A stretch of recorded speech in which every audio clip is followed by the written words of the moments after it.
Bienvenue à tous. En plein débat sur les récidivistes, les décisions que rendra demain le tribunal d'application des peines d'Arras prennent un relief très particulier. Il s'agit en effet de répondre aux demandes de libération de deux détenus exceptionnels. Lucien Léger, le plus ancien prisonnier de France, 41 ans derrière les barreaux, et Nathalie Ménigon, ancienne militante du groupe Action Directe. Liberté conditionnelle, maintien en détention, suspension de peine, loi Kouchner, pour qui, pourquoi, jusqu'où? Pour répondre à ces questions, Daïna Le Guénan, elle a été victime d'un multirécidiviste poursuivi aujourd'hui pour de multiples viols et crimes, Michel Fourniret, Henri Leclerc, président d'honneur de la Ligue des droits de l'homme, Francis Vuillemin, avocat de Maurice Papon, qui a bénéficié de la loi Kouchner pour sa libération, Gabriel Mouesca, président de l'Observatoire international des prisons. Revenons d'abord sur cette loi Kouchner avec Isabelle Marie.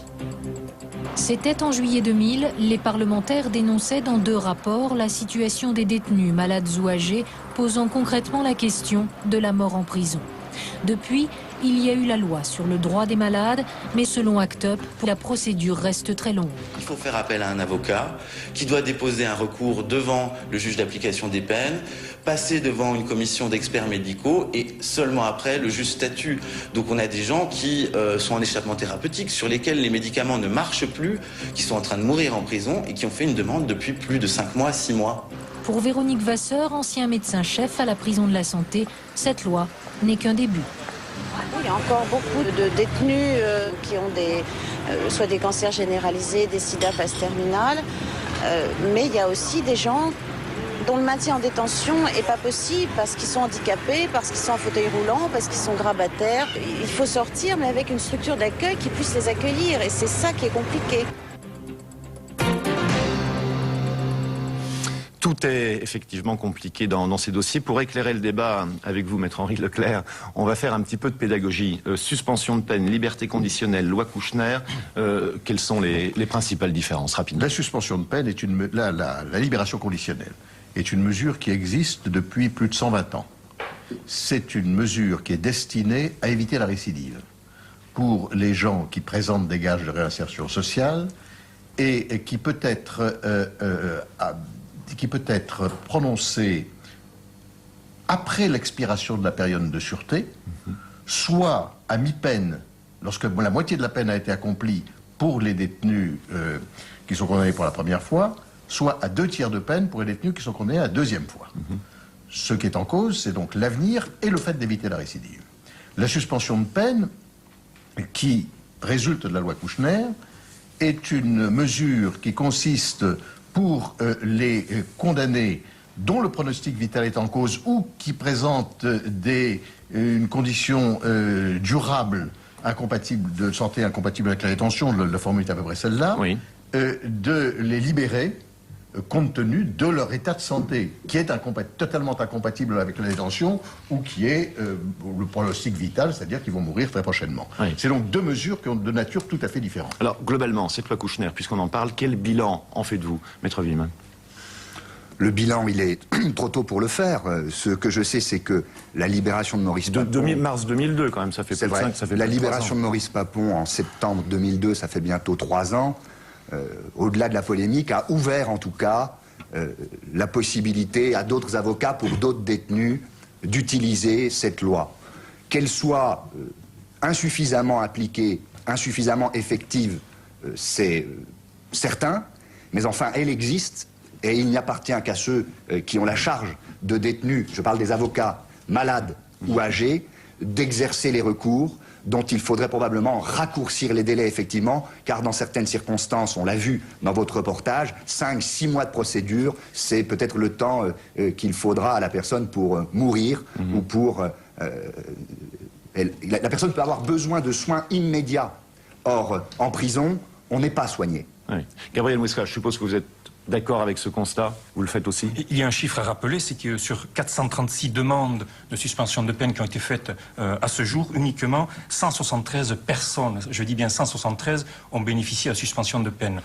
Donc un tiers environ. On peut faire un bilan aujourd'hui effectivement de l'application de cette loi. Elle est sous-utilisée. Le ministère de la Santé, le ministère de la Justice, le ministère des Affaires sociales, 3 ministères qui sont directement concernés par l'application de cette loi, savent exactement où pêche cette question et quelles réponses doivent être apportées. Malheureusement, on constate que les décisions politiques ne sont pas prises et qu'on ne favorise pas l'application, la pleine application de cette loi. Daïna Le Guénan, je voudrais votre témoignage. Vous avez donc été violée par Michel Fourniret alors que vous aviez 14 ans. C'est bien ça. On va reparler de cette loi Kouchner, parce que là, c'est pas du tout le cas pour votre affaire. Vous êtes d'accord pour faire libérer ces détenus malades ou en fin de vie, quel que soit le crime qu'ils aient commis? Moi, j'ai pas un avis qui aille dans ce sens-là. C'est-à-dire que moi, je me dis, par exemple, Michel Fourniret va être jugé en théorie dans 1 an. Il a 63 ans. Il est jugé pour un certain nombre de faits. Enfin, il va l'être. S'il prend en perpétuité et que dans 15 ans, il est malade et qu'on estime qu'il faut le faire sortir, il sortira. C'est ça. S'il est gravement malade. Et ça vous ne supportez pas cette idée? Non, je ne supporte pas, parce que les familles, moi je me mets à la place des victimes. Les familles, elles vivent avec la douleur tous les jours, elles vivent avec leur souffrance et on s'en occupe pas. Alors moi, j'ai pas le langage juridique, je ne maîtrise pas ça. Moi, je reçois la douleur des familles de victimes qui, elles, ne peuvent pas comprendre qu'ils sortent, que ces gens-là sortent. Il y a des gens qui n'ont rien à faire en prison, ça je suis entièrement d'accord, mais il y en a d'autres qui ferait mieux d'y rester, je crois. Alors, vous vous souvenez des cas très importants où on n'est pas dans le droit, effectivement, mais dans l'émotion, on est dans le côté des victimes. Qu'est-ce que vous répondez à ça, Maître Leclerc? On partage votre émotion. Il est bien évident que la première chose que nous avons, c'est que nous sommes solidaires de gens qui ont souffert ce que vous avez souffert. Et c'est insupportable, et c'est insupportable pour nous tous. Bon, ça c'est la première chose. La deuxième, c'est qu'il y a autre chose. Et c'est la loi. La loi veut prendre en considération les gens dont le pronostic vital est impossible. C'est vrai que la première application de la loi a été faite pour quelqu'un qui posait, je dirais, le plus lourd des problèmes, puisque c'est quelqu'un qui avait été condamné pour crime contre l'humanité, pour complicité de crime contre l'humanité. Donc ça posait le plus lourd des problèmes. Eh bien, la loi a été appliquée et la Cour de cassation a expliqué que la gravité des faits eux-mêmes ne pouvait pas être prise en considération. La seule chose qui est à prendre en considération, c'est l'état de santé de la personne. Et ça, c'est un concept général de dignité humaine qui est un concept qui nous dépasse tous également et qui fait que ce n'est pas un bénéfice qu'on donne à la personne. Oui. C'est simplement que la dignité fait que la prison n'est pas faite en définitive pour que les gens y soient en mœurs de la prison. Oui. Voilà le problème. Je voudrais revenir sur cette idée de dignité humaine avec vous. Qu'est-ce que ça signifie, dignité humaine? La dignité humaine, je veux dire, quand on a Fabienne Leroy qui prend une balle en plein cœur, quand on a Manania Tumpong dont on n'arrête pas de retrouver des ossements, qui n'est même pas enterré, elle est où la dignité humaine? Pour ces victimes, elle est où? Mais je vais vous dire quelque chose. Ces hommes ont porté atteinte terriblement à la dignité humaine.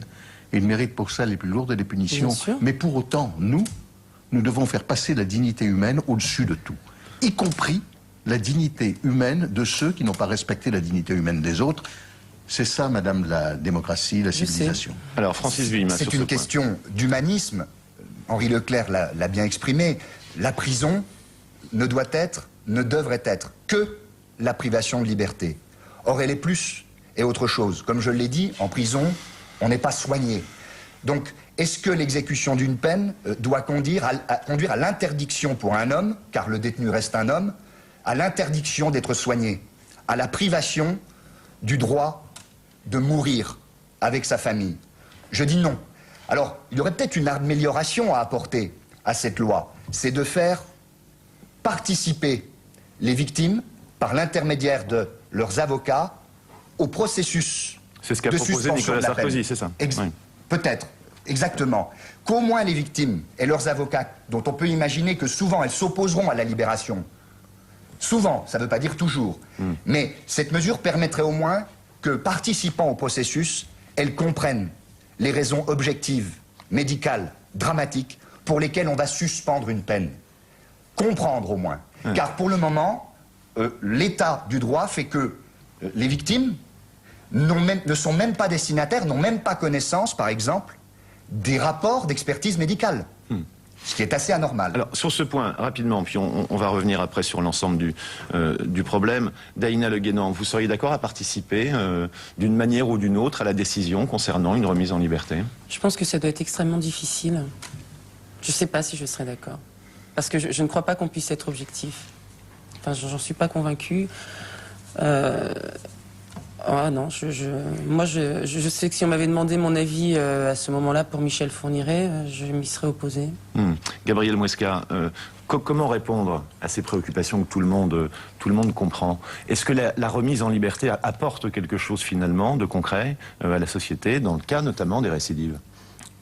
D'abord, je pense qu'il faut, on peut tous reconnaître la dignité des propos tenus par Madame ces derniers instants, parce qu'effectivement, elle reconnaît que personnellement, elle ne pourrait pas accepter l'idée de donner son feu vert à la sortie de quelqu'un qui a porté atteinte à sa propre dignité, qui l'a fait souffrir.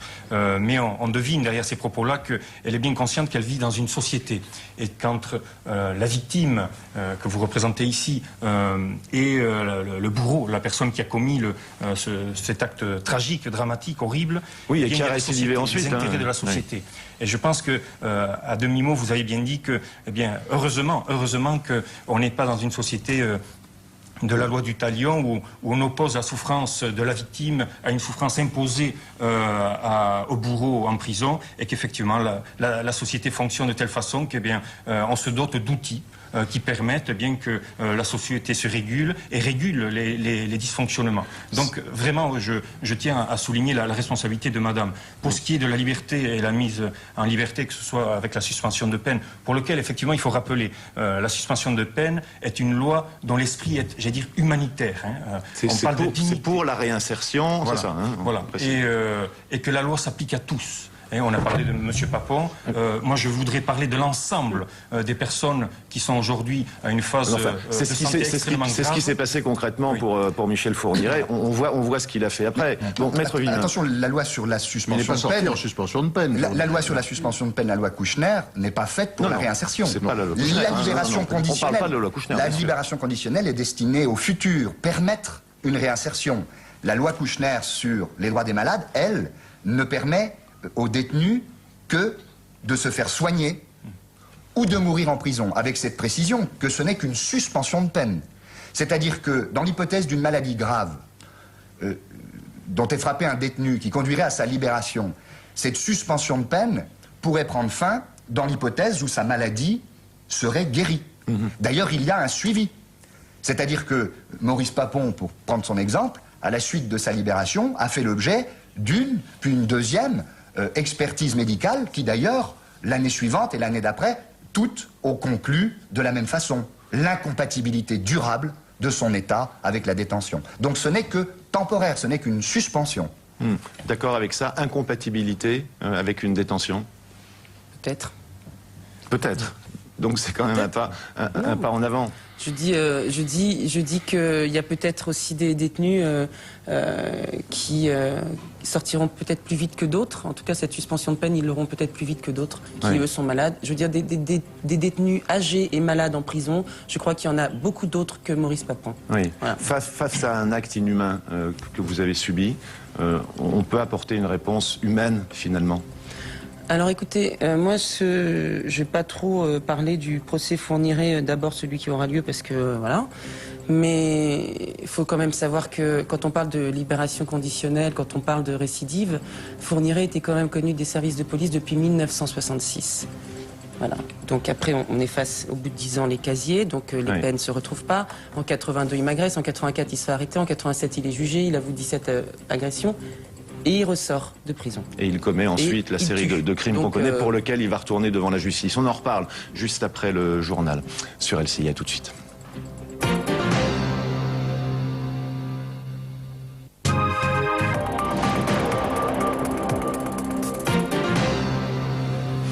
En plein débat sur les récidivistes, le tribunal d'application des peines d'Arras décidera demain du sort de deux détenus exceptionnels, Lucien Léger, le plus ancien prisonnier de France, et Nathalie Ménigon, ex-Action Directe. Nous parlons aujourd'hui de liberté conditionnelle ou de maintien en détention, de suspension de peine, de loi Kouchner avec nos invités, Daïna Le Guénan, qui a été victime de Michel Fourniret, Henri Leclerc, président d'honneur de la Ligue des droits de l'homme, Francis Vuillemin, avocat de Maurice Papon, Gabriel Muesca, président de l'Observatoire international des prisons, et nous serons en ligne dans un instant avec Henri Juramy, avocat de la famille du général Audran, assassiné donc par Action Directe. Je vous propose d'ailleurs à ce propos d'écouter Joëlle Aubron, qui a été remise en liberté il y a peu de temps. Moi, je suis contre l'idée que nous luttions contre la société. Si vous voulez, je luttais pour la société.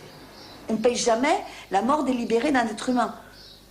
Donc non, ça se paye jamais, si vous voulez. Ça n'a pas de sens. Alors, est-ce que vous méritez de sortir? Oui, je pense que oui. À partir du moment où on a terminé sa peine de sûreté, on est en droit de sortir, et qu'on a un dossier conditionnel qui tient, on est en droit de sortir. Joëlle Aubron, interrogé par Mathilde Pasinetti. Il y a dans ses propos et dans ceux également de Nathalie Ménigon une évidente absence de repentir. Est-ce qu'à vos yeux, un repentir est nécessaire pour une libération? Maître Leclerc. La notion de repentir est une notion qui n'est pas une notion de droit. Le problème n'est pas là. Le problème n'est pas de savoir s'il y a un repentir ou s'il n'y a pas un repentir. Ça, c'est un problème qui concerne la conscience des personnes. Le problème est de savoir s'il existe des gages objectifs de réinsertion sociale. C'est ça qui compte. C'est ça qui compte et c'est ça qu'exige la loi. Est-ce que il y a dans le comportement de la personne, dans son projet d'avenir, est-ce qu'il y a un gage de réinsertion sociale? C'est ça que doivent voir les juges. Et ça, lorsque la vérification est faite, on sait que ça marche. C'est-à-dire qu'on sait que la libération conditionnelle, depuis 120 ans, a réduit la récidive, dans des conditions considérables. Bon, donc le problème, c'est effectivement celui d'un projet et c'est celui d'un suivi. Henri Juramy, bonjour. Oui, bonjour. Je rappelle que vous êtes l'avocat de la famille du général Audran. Oui. Que pense la famille de cette possibilité de libérer Nathalie Ménigon? La famille Audran ne veut pas s'exprimer sur ce point. Elle considère que la justice est saisie, qu'elle fait son travail, point. Voilà. Elle n'a pas de commentaire à apporter à cette à cette libération. Vous voulez dire que si les éléments dont on parlait un instant avec le maître Leclerc sont réunis pour la libération de Nathalie Ménigon, la famille acceptera? Non, la famille ni n'acceptera ni n'acceptera pas. La famille enregistre, prend acte des décisions de l'autorité judiciaire. Voilà. Elle veut absolument s'en tenir là. Le général Audran était bien entendu un homme qui respectait la loi et sa famille en fait tout autant. À partir du moment où la justice est saisie, il ne s'agit pas d'accepter ou de refuser. La justice est un pouvoir judiciaire et la famille Audran accepte les décisions du pouvoir judiciaire. Ce qui ne veut pas dire qu'elle accepte le principe d'une libération. C'est complètement différent. Alors, on en parlait à l'instant avec Maître Leclerc, pas de repentir chez les anciens membres d'Action Directe. Qu'est-ce que vous en pensez, vous? Moi, j'en pense que, comme vient de dire Leclerc, si on a un projet qui est bon, on peut accéder à la libération conditionnelle. Mais je crois que c'est pas le cas des membres d'Action Directe qui revendiquent leur action, qui n'ont pas de remords et qui sont prêts à recommencer. Alors à partir du moment où on sait que des gens sont lâchés dans la nature et qu'ils sont prêts à assassiner, eh bien on peut dire qu'ils ne sont pas en état d'être mis en liberté conditionnelle. Voilà. Merci beaucoup, Maître Juramy, d'avoir été avec nous. Gabriel Muesca, peut-être, souhaitez-vous répondre? Restez avec nous, Maître Juramy. Je suis étonné qu'un avocat puisse dire que ces personnes vont être lâchées dans la nature. On parle bien d'une liberté conditionnelle, et dans le terme, on dit bien conditionnelle. Et ces personnes, que cela soit pour Madame Ménigon ou d'autres personnes, eh bien, il y a effectivement des conditions qui font que l'État continue à avoir un regard. Et donc l'État, j'ai dire, exercer la population, avoir un regard sur ces personnes-là. Donc, il faut préciser ça. Il faut préciser aussi que on parle de la famille qui respecte la loi. On ne demande que ça, que l'on respecte la loi. Et que l'on s'appelle Madame Ménigon ou Monsieur Dupont, la loi est pareille pour tous. Et on demande l'application de la loi pour tous. Oui. Maître Jérami est toujours avec nous? Oui. Vous souhaitiez répondre? Oui. Si ces gens ne veulent plus assassiner, qu'on fasse ce qu'on a à faire. Mais avant de le faire, il faut s'assurer du fait qu'ils ne veulent plus assassiner des gens innocents. Voilà. Merci, Maître Jérami, d'avoir été avec nous. Francis Vivien, vous souhaitez ajouter? Oui, l'absence de remords, de repentir, de repentance, qui est de l'ordre moral, ne signifie pas volonté de réitérer une infraction. En toute hypothèse, comme ça a été dit tout à l'heure, la libération conditionnelle tend à réduire les risques de récidive. Donc c'est un point fondamental, avec cette précision que si une libération conditionnelle n'est pas prononcée, en toute hypothèse, 3, 4 ans, 5 ans plus tard, la personne sortira inéluctablement, avec toujours ce risque possible de récidive qui n'aura pas été réduit grâce à la libération conditionnelle, dont par hypothèse, dans le cas où elle n'aurait pas été prononcée. Tout cela pour dire que le problème de la récidive, qu'il y ait libération conditionnelle ou pas libération conditionnelle, mais purge totale de la peine, se posera de toute façon et inéluctablement. Sinon, la seule solution, ce serait de condamner à perpétuité tout le monde pour n'importe quelle infraction. Oui. Vous êtes tous les trois d'accord avec cette analyse? On réduit la récidive? Oui. Ce sont des chiffres qui sont... c'est incontestable. C'est incontestable. Oui. C'est contestable, j'allais dire, les statistiques sont là, les personnes qui suivent ces affaires-là démontrent bien que la liberté conditionnelle fait baisser de 50% la récidive. Nous avons le Conseil de l'Europe aussi qui dit que la meilleure façon pour éviter la récidive, c'est l'application de la liberté conditionnelle. Il ne faudrait pas qu'aujourd'hui, et malheureusement c'est d'actualité, que la France se mette au banc de l'Europe en appliquant des textes qui sont totalement contraires à ce que le Conseil de l'Europe suggère et souhaite pour l'ensemble des États de l'Europe. Henri Leclerc. Moi, je veux dire que j'ai connu dans ma vie, ma longue vie professionnelle, des gens qui ont été connus pour des crimes abominables, qui ont été placés en libération conditionnelle et qui ont fait des réinsertions exceptionnelles. Ça, je tiens à le dire parce que c'est un témoignage important.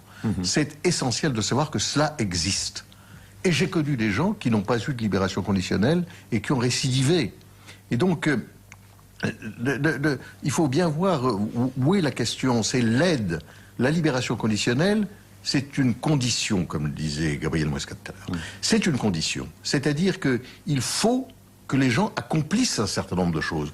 Il y a une aide, une surveillance. Si, effectivement, la libération conditionnelle est conçue sans qu'on mette les moyens, qui sont les moyens nécessaires à la libération conditionnelle, alors... effectivement, c'est une mesure qui n'est pas satisfaisante en soi. Et le problème est là. Le problème n'est pas de supprimer la libération conditionnelle. Le problème n'est pas celui de mettre des peines planchées. Le problème est celui de donner les moyens suffisants pour que la libération conditionnelle soit efficace. On va reparler de ces conditions sans doute à améliorer pour le suivi des libérés. Daïna Le Guénan, quel est votre commentaire sur ce qu'on vient de dire? Apparemment, on évite qu'il y ait davantage de récidivistes en prononçant des décisions de libération anticipée ou conditionnelle. Pardon, sur quel type de délinquance? Enfin, sur tout. Tous. Et même, vous voyez, la délinquance dont vous parlez, qui est sans doute la délinquance la plus outrageante à la dignité. C'est vrai, c'est ce qui nous révolte le plus profondément. La plus outrageante à la dignité et je crois la moins prise en compte par la justice. Ah, je crois qu'elle l'est beaucoup. Ça évolue, maintenant. Mais... Vous savez, je crois qu'elle l'est beaucoup et que les peines sont très sévères. Daïna Le Guénan, juste une seconde. Daïna Le Guénan, vous racontiez tout à l'heure votre expérience justement vis-à-vis des enquêtes, vis-à-vis de la justice. Vous dites clairement que dans votre cas, ça n'a pas fonctionné. Mais c'est même pas que mon cas. On était, je veux dire, on est face à quelqu'un qui est récidiviste depuis 66, qui avoue 17 attentats à la pudeur et viol, qu'il les avoue lui-même. On arrive aux assises, il y a 8 victimes. Bon, il prend 7 ans. Il semble qu'en 87, effectivement, ce soit une grosse peine. Bon, voilà, encore une fois, nous, on n'est pas sur les mêmes échelles de valeur. Mais il est sorti 4 mois plus tard, en libération conditionnelle. Il était censé être surveillé. Il a été surveillé par personne, puisqu'on lui a laissé, il a pu tuer 2 mois plus tard, il n'a jamais été inquiété de rien. Il n'a jamais été surveillé ensuite. Alors, je sais, on va me dire, et on n'arrête pas de me dire, Madame Le Guénan, c'était à l'époque. Mais bon, il y a des exemples dans l'actualité qui nous prouvent bien que la surveillance... Parce qu'effectivement, je suis d'accord avec vous, je vous rejoins, il n'y a pas les moyens. C'est-à-dire que c'est bien, on pond des lois, on fait des tas de choses, on fait des tas de promesses, mais on ne donne pas les moyens. Mais vous êtes d'accord avec deux choses. Premièrement, les statistiques de récidive dans les cas de grande délinquance sexuelle ne sont pas plus forts qu'ailleurs, ils seraient même peut-être inférieurs. Ouais. C'est ce que disent en tout cas les spécialistes. Mais c'est pas normal, comment ça se fait? Premier point. Attendez, interroger les criminologues à ce sujet, n'est-ce pas? Interroger des spécialistes de la statistique. Bon, ça c'est le premier point. Moi je la prends comme elle est, la statistique. Okay. Le deuxième point, c'est que ce qui est de dramatique, ce que vous contestez, ce n'est pas le principe de la libération conditionnelle dans ce cas-là. Ce n'est pas le principe. C'est le fait que la libération conditionnelle n'a pas été effectivement suivie d'un certain nombre de mesures. Là, effectivement, et c'est un problème de moyens. Et ce qu'il faut aujourd'hui, c'est donner des moyens et non pas faire des lois. Oui, Gabriel Mouescas, bon, c'est insupportable ce qu'on entend. Qu'est-ce qu'on peut faire? Qu'est-ce que vous proposez? Eh bien, les choses sont claires. En tout cas, il ne faut pas légiférer.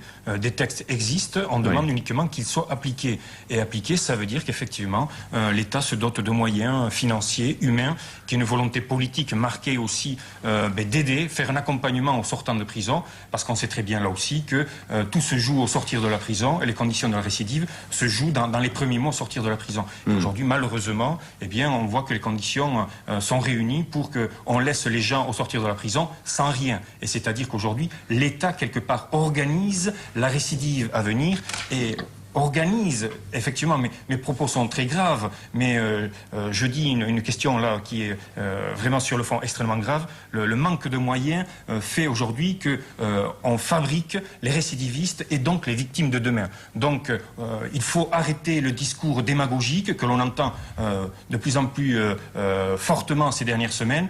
On demande uniquement qu'il y ait les moyens pour que la loi qui a été votée jusqu'à présent puisse être appliquée à tout niveau. Oui. Quels que soient les... Sur ce point, absolument. Vous êtes d'accord, il n'y a pas assez de moyens? Je suis d'accord, il n'y a pas assez de moyens. Il y a des mots forts qui ont été prononcés. Il faut les augmenter, accompagner les personnes qui seront libérées. Mais quels que soient les moyens et l'ampleur des moyens que l'on mettra en œuvre, il y aura toujours des récidives. De la même manière qu'il n'y a pas de société sans crime, le crime zéro n'existe pas, la guerre zéro mort n'existe pas, il y aura toujours des accidents, c'est-à-dire des personnes qui, en dépit des moyens, des accompagnements, réitéreront les crimes. Et malheureusement, c'est sur ces cas précis, qui sont de plus en plus rares, que se focaliseront les médias, l'opinion publique, qui alors dira que les moyens sont toujours insuffisants, etc. etc. Il n'y aura pas d'éradication absolue de récidive. Non, j'allais ajouter aussi les politiques... qui s'en emparent, quoi. Je veux dire, c'est bien de taper sur les doigts d'un juge d'application des peines. Après, il faut pas seulement lui taper sur les doigts, mais il faut peut-être d'abord nous expliquer comment ça fonctionne, le travail d'un juge d'application des peines, expliquer ça aux gens, parce qu'ils sont tout seuls ou pas, en tout cas, voilà, on leur dit, voilà, vous avez, je ne sais pas, je vais probablement dire une ânerie, mais 500 ou 600 dossiers à traiter, voilà, alors là, vous devez décider si lui, il peut sortir ou pas. Bon, s'ils sont 3, 4, 5 à prendre cette décision, c'est impossible. Encore une fois, c'est un manque de moyens. Alors, c'est bien facile de taper sur les doigts des juges d'application des peines, mais au lieu de taper... C'est pas le problème pour vous. Oui. Non, au lieu de taper sur les doigts, agissons. Encore une fois, agissons. Très bien, nous sommes d'accord là-dessus. Alors, je veux dire que quand même, sur ce sujet, je ne suis pas tendre avec la façon dont les choses sont conduites depuis un certain temps en matière judiciaire, mais la réorganisation du système de l'application des peines est tout de même quelque chose qui est important. Les juges d'application des peines, d'abord, ont plus de pouvoir aujourd'hui, et surtout, on a créé le tribunal de l'application des peines. On a créé un tribunal de l'application des peines pour les cas les plus graves, les plus importants, pas pour les petites récidives, pas pour les petites peines, mais pour les peines les plus graves, on a créé un tribunal de l'application des peines, où ils sont plusieurs, effectivement, pour prendre ces décisions. Le problème n'est pas tellement celui de la décision du juge de l'application des peines qui a effectivement regardé un dossier, mais attendez, le dossier, c'est pas le juge de l'application des peines tout seul qui le fait, c'est la commission d'application des peines, c'est la prison, c'est les surveillants de prison, les médecins, le directeur, psychologues. les médecins, les psychologues. Les dossiers, un dossier de libération conditionnelle, c'est un dossier lourd, épais, qui nécessite une décision, et au bout du compte, c'est une décision judiciaire qui peut de surcroît être soumise à la chambre d'application des peines de la Cour d'appel aujourd'hui. Et dans la chambre de l'application des peines de la Cour d'appel, que ça soit bien ou que ça soit mal, il y a un représentant des associations de réinsertion et un représentant des associations de victimes. Donc, on peut considérer qu'aujourd'hui, les mécanismes de mise en liberté conditionnelle sont des mécanismes solides. Le problème est celui de la réalité du suivi. Alors, rapidement, pour conclure cette émission, Nathalie Ménigon, dont on parlait, est en partie hémiplégique, dépressive. Francis Humain, elle doit bénéficier de la loi Kouchner comme Maurice Papon? Je n'en sais rien, pas le dossier. Si effectivement les rapports médicaux établissent cela, on peut penser qu'elle remplit les conditions pour bénéficier d'une suspension de peine. Et on peut penser que sa place n'est plus en prison. Il n'y a pas d'opposition de principe? Évidemment pas. Maître Leclerc, il se trouve que vous avez participé à la défense de Lucien Léger. Oui, il y a longtemps. Il y a longtemps. Au moment où il a été défendu, je suis... 41 ans derrière les barreaux. C'est quoi votre commentaire aujourd'hui? J'ai connu cet homme au départ, j'ai connu cette affaire dramatique, tragique, qui avait secoué l'opinion publique. Le meurtre d'un enfant, on le rappelle. Cet homme a été condamné à bénéficier des circonstances atténuantes, que lui ont accordé les jurés, puisqu'il a été condamné à la réclusion criminelle à perpétuité à une époque où la peine de mort existait, il ne faut pas l'oublier. Et il y a 41 ans qu'il est en prison. Je le dis, moi je l'ai suivi pendant un certain nombre d'années. Nous sommes toujours heurtés sur ce sujet à une obstination des autorités. Et je dis que la détention de cet homme qui est... On va passer dans cette affaire, on va passer de la libération conditionnelle à la suspension de peine. C'est-à-dire que on va y arriver. C'est-à-dire que là, nous sommes en face d'une situation d'exception que je n'arrive pas à comprendre. Je ne suis plus son avocat aujourd'hui, mais je n'arrive pas à comprendre cette situation. Merci beaucoup à tous les quatre d'avoir participé à ce débat. Le journal, c'est tout de suite, c'est sur LCI.